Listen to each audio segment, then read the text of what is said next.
ஏய் அதுக்கடா பிரியாக்கு உன் மேல அப்படி ஒரு லவ். என்னடா சொல்ற? என்னடா நீ சொந்தா உனக்கு தான் முதல்ல கொடுக்குறா, அவளை சொந்தா உனக்கு தான் முதல்ல கொடுக்குறா. இந்தாங்க கார்த்திக், தொடச்சிக்கோங்க கார்த்திக், உங்களுக்கு ஜலதோஷம் பிடிச்ச போது கார்த்திக்ன்றா. அப்படி ஒண்ணு அவ சொல்லியே. சொல்லலன்னா என்னடா? நான் கண்ணிலே பார்த்தேன். எனக்கு ஒரே கன்ஃபியூஷனா இருக்கா. ஏய் முட்டா பயல, இதை கூட புரிஞ்சுக்கலன்னா நீ எல்லாம் வேஸ்டா. ஏடா உப்புல பெரிய திருஷ்டி பக்கத்துல கார்த்திக்னு எழுதிருக்கோம். அதை பார்த்துட்டு ஒண்ணுமே சொல்லாம சிரிச்சுட்டு போயிருக்கா. இது கூட புரியாம உளறிட்டு இருக்கேன். ஏய் டேய் அவ ஏன்னா உன்கிட்ட மழையை பிடிக்காதுன்னு சொல்றா. ஆப்போசிட் போல் அட்ராக்ஷன் அவனுக்கு இன்டெரக்டா சிக்னல் கொடுக்குறா.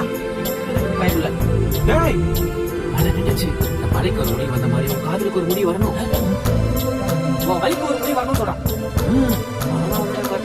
வீட்டுக்கு வந்து அவளை பார்த்துட்டே இருந்தேன். பிரியா ஒவ்வொரு செகண்டும் பக்கத்துலேயே நின்று இருந்தா, தெரியவே மாட்டேறான். அவ்வளவு லவ். டேய் டேய் டேய் அங்க பாருடா பாப்பா முகத்துல வைக்கத்த. இந்த மாதிரி மக்கள் ஆட்களோட தான் வருமே. நேத்து கூட ஒரு பக்கம் சொன்னாங்க. டேய் இல்ல